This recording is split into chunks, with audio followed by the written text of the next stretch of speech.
এত সুন্দর দৃশ্য, তারপর এত সুন্দর রংপুর, একদম শৃঙ্খলাভাবেই হচ্ছে দিনগুলো যাচ্ছে।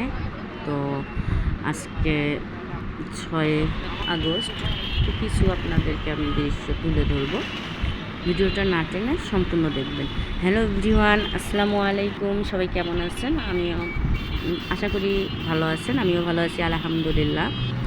তো আমি আমাদের রংপুরের ছাত্রদের কিছু কার্যকলাপ হলো আপনাদের মাঝে তুলে ধরার চেষ্টা করছি, সংক্ষিপ্ত। আশা করি আপনাদের ভালো লাগবে।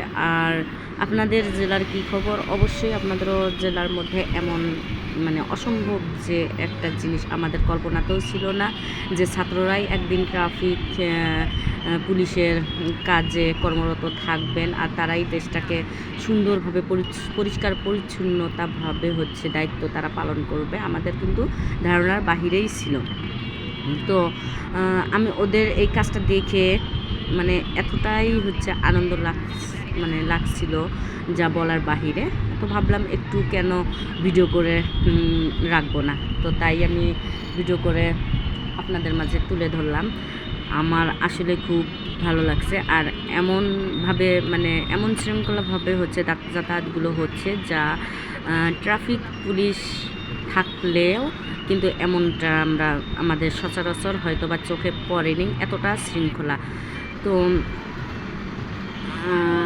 এমন শৃঙ্খলা প্রত্যেকটা জেলায় চলছে আমার মনে হয়। আজকের ভিডিও এই পর্যন্ত। সবাই ভালো থাকবেন, সুস্থ থাকবেন। আল্লাহ হাফেজ অ্যান্ড টেক কেয়ার।